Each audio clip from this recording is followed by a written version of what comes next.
Hello, everybody. I have tried so many times to do this and not cry while I'm saying it, and I just can't seem to get it out. So I'm just going to do this as is. I'm sorry if it's really annoying and I'm sniffing and sobbing and carrying on. I can't help it. I feel just broken.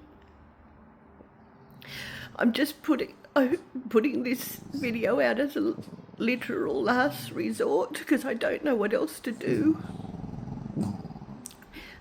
My dog's growling there. They can see that I'm a bit of a wreck. Sorry. I'm just so scared and I don't know what to do next, and I'm just wondering if anybody has any suggestions, or I just don't know. I'm at a loss and I haven't been this scared since I was a child.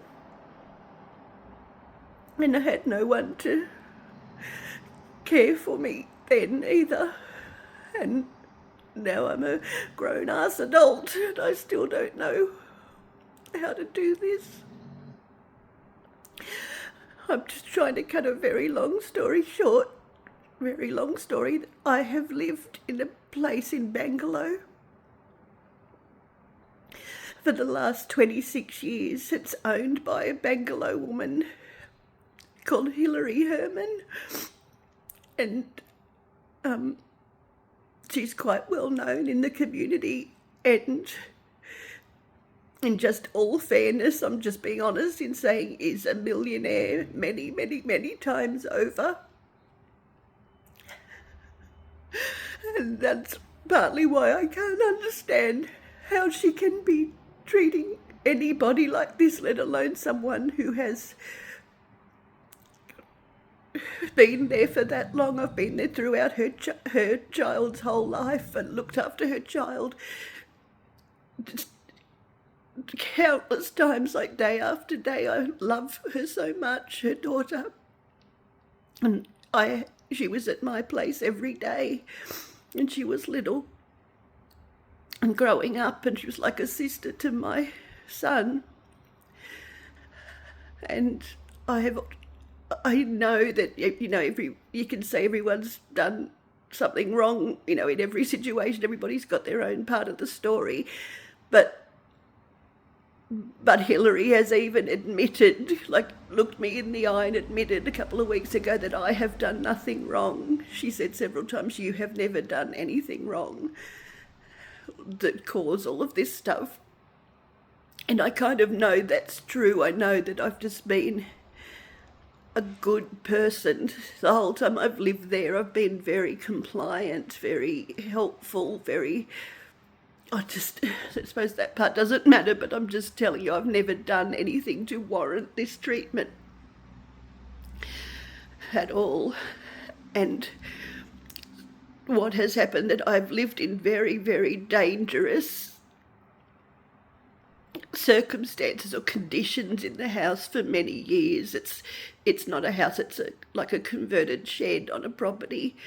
And I've never had in the whole time I've lived there, I moved there from a very horrible, domestic violent situation when I actually came to live there. So I was very grateful to find it, even if it was just a shed in the bush kind of thing. I was very grateful to find something where I felt safe, and I would have pretty much taken anything at that point. And it's just always been that, because I can't explain, but I have lived there and just accepted the conditions, but I've never had a kitchen, a bathroom, a toilet, a makeshift toilet that was outside we had, but I've never had hot water inside. I've never had, we've had really bad rodent problems that I've just taken care of myself. I've had to pay to get, monitored every month myself for years and years.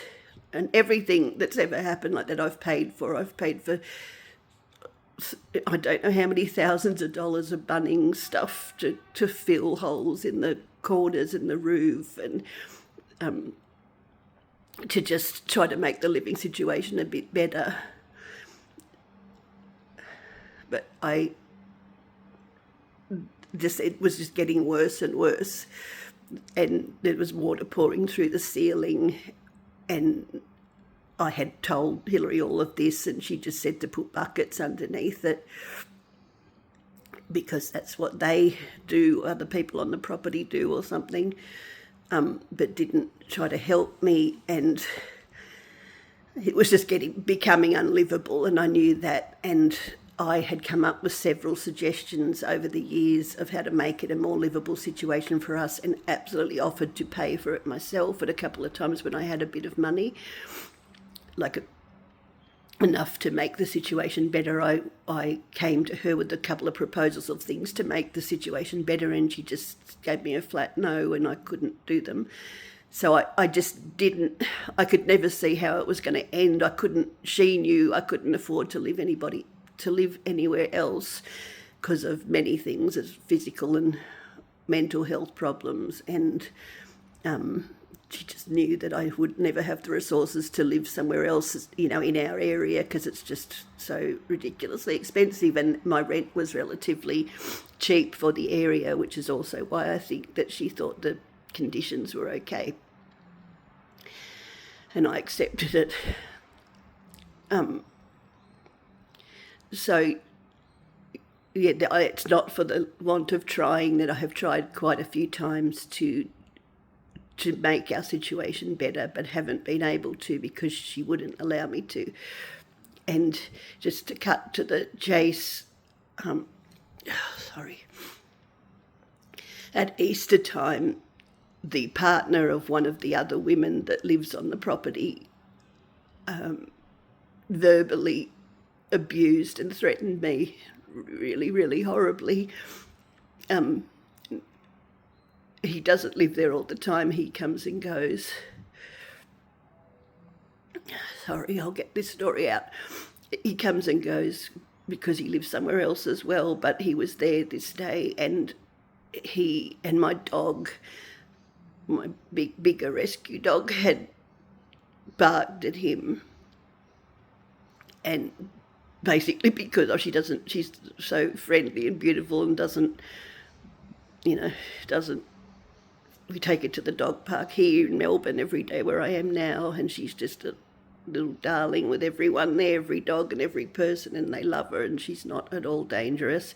But she didn't like this guy when he walked past and was barking at him, and I didn't like him either. I never have.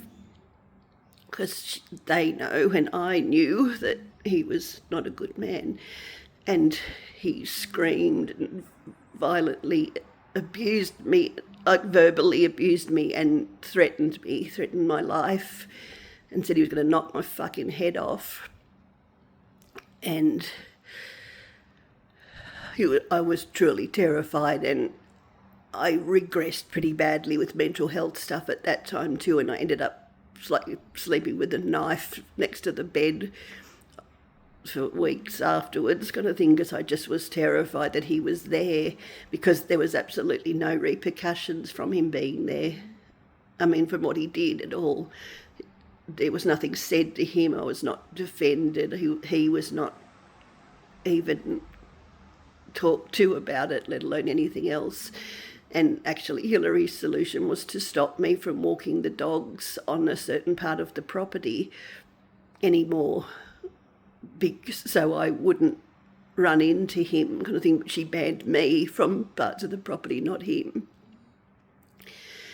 And had just seemingly just completely let it go, and as if it was all okay that he had done that, and he was allowed to come and go as he pleased. I wanted to report him to the police, and I really wish I had, but Hilary pretty much begged me not to, just because of the trouble it was going to cause for him, and that the police would have probably come and all that kind of thing, and she talked me out of not of doing that, of reporting it. So after that happened at Easter time, I desperately wanted to leave the property anyway, but I had as I say, no resources, nowhere else to go. I felt horribly stuck and horribly numb and really frightened to be there. After that, I was frightened every day and every night, and really, really let down that nobody had stood up for me at all. Not anyone on the property stood up for me to that man or said anything to that man. And it was just sort of, brushed away as if that hadn't happened. And that was painful enough. No, I guess because you all know that what I do, with my podcast and all that stuff is advocate for safety for women and children. And I just felt so let down in that situation. I didn't have any words for it. But so I was just praying every day, basically, for something to happen, for the means to get me out of there so I could find somewhere else to live that I could afford, which, again, I just need everyone to understand that doesn't live in our area, that it is ridiculously expensive and almost impossible to find somewhere to live. It's a crisis, like it is all over Australia, but it is in the Byron Shire. But what ended up happening is I was forced out of the place pretty much by it was about 2 weeks ago now. I was home in my cabin and I went to this just a very, very diabolical electrical system that's always been very dangerous and has always really worried me, a completely illegal one. And the whole dwelling is completely illegal, obviously, and there's nothing even basic about the safety measures taken. There's just none at all. It's been very dangerous all along, and I've gotten a lot of electric sparks over the years and everything. But a couple of weeks ago, I went to plug the kettle in because there's only one plug outlet for several different appliances, and you have to pull one out to plug the other one in. And after all that rain, where it just rained day after day after day, and there'd been water coming through several places in the ceiling, and just making things more dangerous. The ceiling, the sort of plyboard on the ceiling was all bowed, like it was about to break any minute, and just covered in black mould. And it was just becoming completely unlivable, and I didn't know what I was going to do. I was very scared.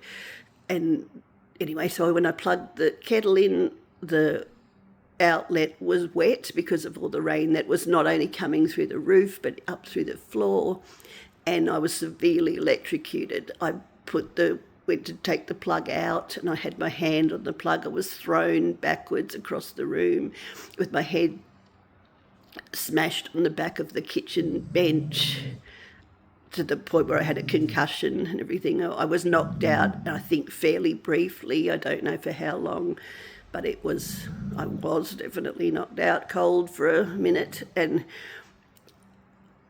I don't even know where to start with the repercussions from that. The right side of my body, the right side of my body since the electrocution has happened has just been numb, like from the neck and shoulder right down the arm to my hand to my fingertips. It's numb. It's like that feeling when you've got pins and needles and you can't feel anything, like you can't. And I've picked up cups and stuff with my right hand. Luckily I'm left-handed, so that's something, but I pick up cups and stuff with my right hand and they just drop out of my hand because I can't feel them, and I'm just completely, and the only thing that breaks up the numbness on my right side is just great shooting pain every so often, like it's just shooting sort of electrical kind of pain that comes right up my arm and through my hand and everything. Just all of a sudden, that's the only time there's a real feeling in it, is when it's painful, and the rest of the time I've been, obviously I was at the hospital after it had happened, and I've been to another 2 doctors since then to find out what to do about it, and they've been really, really lovely and really compassionate, but more or less said that it's just a matter of time, apparently, like a time until there's not much you can do about that kind of injury. And I just have to wait until it might right itself at some point, but it doesn't seem to be getting better at all. I'm just so scared of that. Even with the 2 rescue dogs, my dogs that are with me that I am never, ever, ever parting from, so that's not a solution if anyone gives that solution.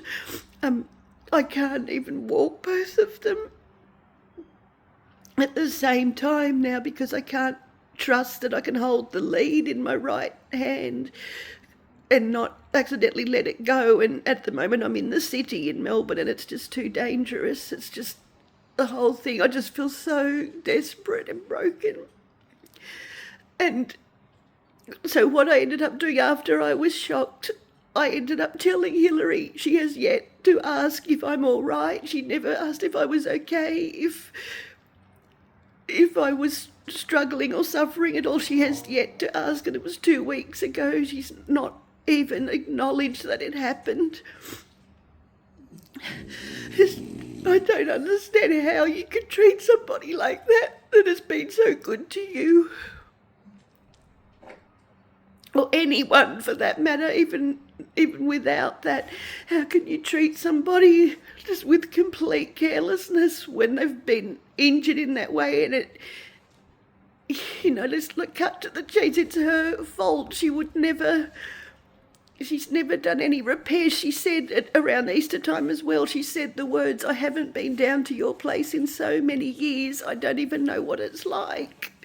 She said that at Easter meeting, that she's never checked, that she has never done proper repairs, like any repair. She repaired a window once.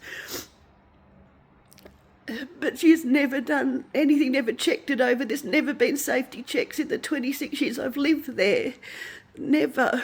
And I've known that it just was like a ticking time bomb, that something was going to happen, and then it did. So I needed to get out of the place, even just temporarily, after the shock happened, because I was just terrified of being there. So I decided to come down and see my son in Melbourne, where he lives in Melbourne in a share house. So he hasn't got anywhere, for me to live either, just to clarify that. He's in a share house with young people. But I came down to be with him. He flew up to come down with me to Melbourne because I was in such a bad way, to bring me down here. And that because we were luckily had somewhere to stay that was a friend of my son's apartment in Melbourne. She was away for a couple of weeks and has very kindly given us somewhere to stay, or given me somewhere to stay while I'm here with the dogs until, and in a few days' time I have to leave. That's my whole point of making this, because her mum will be here then, so I've got to leave this place, and I literally have nowhere to go, no money. I'm sorry I didn't make the point of the night before we left to go to Melbourne. Hilary informed us that someone had apparently dobbed us in, or whatever you say, like rubbed us into council. Like this, the coincidental part of this, I can't get my head around. I kind of think it can't be a coincidence, really. It's got to have, I don't know. I don't understand who did it or who said it or who dobbed us in, but it was just weird because it's never happened before.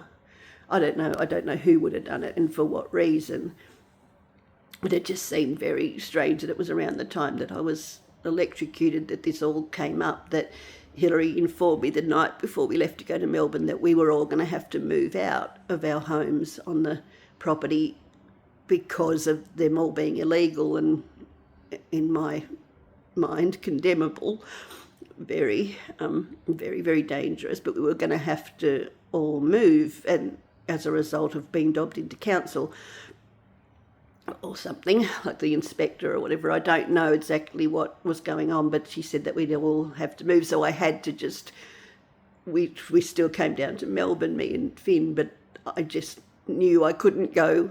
There was no home to go back to after that. All my stuff's still there because I can't go and get it when I have nowhere to go, obviously. I can't organise for it to be delivered or anything. I don't know what to do about that. All my stuff's just still sitting there.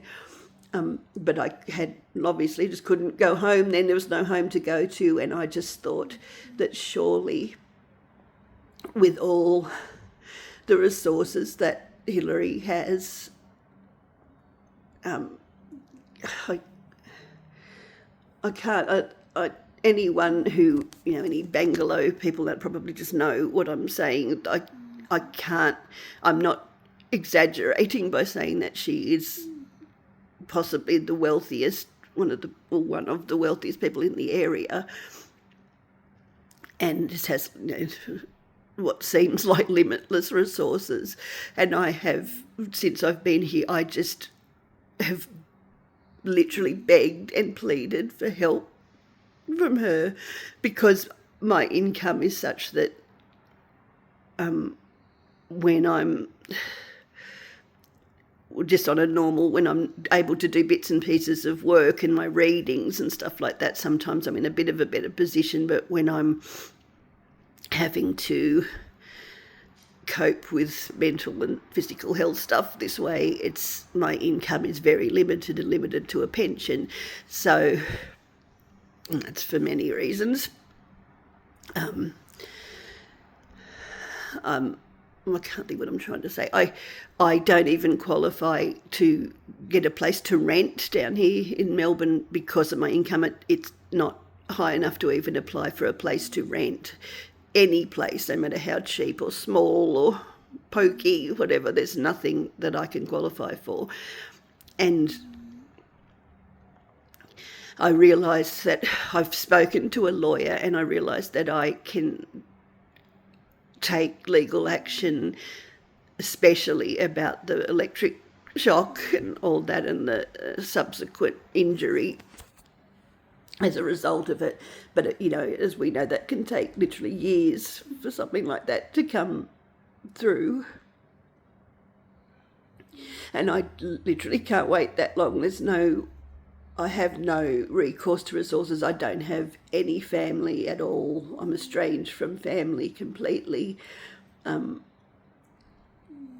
reasons of abuse, like child abuse and just ongoing abuse. That is what's being triggered by all this stuff, obviously, is just that I couldn't feel more triggered in a traumatic way if I tried at the moment, because everything just feels hopeless. And like it's just the worst kind of abuse all over again, because I have begged and pleaded for Hilary to help me, to help me get a place somewhere to live, to help me, because I don't know what to do next. In the next couple of days when I have to leave here, I will be literally homeless with the dogs, and it's freezing cold here, and I don't know what to do. And she has completely ignored me. She won't respond to, I'm not being abusive in any way, I'm just being really clear and begging for help, that she won't acknowledge my emails or my texts, or she's just ignoring me, and again has yet to ask if I'm okay after the accident or anything. And I know that the abusive man is back at the property too, so he's allowed to come and go as he pleases. I don't think he's had to leave yet. I don't know, but I've been told he was there. I just don't understand. I cannot understand how anybody could be so cruel as to just be completely ignoring me and seemingly happy to see me literally be on the street in the next couple of days. I even went to her daughter, who is a grown woman now, like an adult, to tell her what was going on. I hadn't wanted to bring her into it at all, but I felt like I wanted to tell her that how desperate I was, and she won't contact me either. after all the years of me looking after her, treating her like my own child, she was ignoring me completely and won't answer any messages.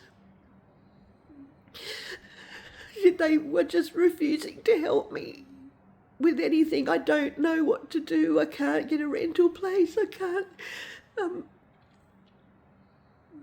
I just don't know. I don't know what to do or what. I guess I'm just making this because if anyone knows legally or something what I can do next, or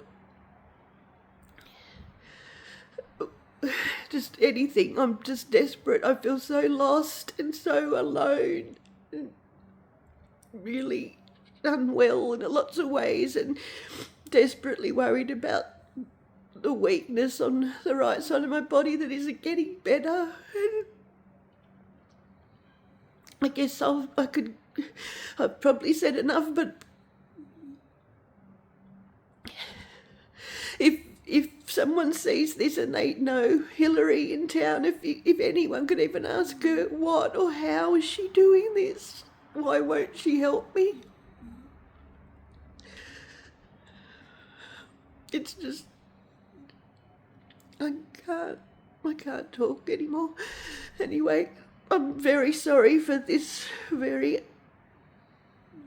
I guess, dramatic to camera thing. I was really trying to do it without crying, and I can't. I just can't. So this is the way it is. And thank you for listening. Bye.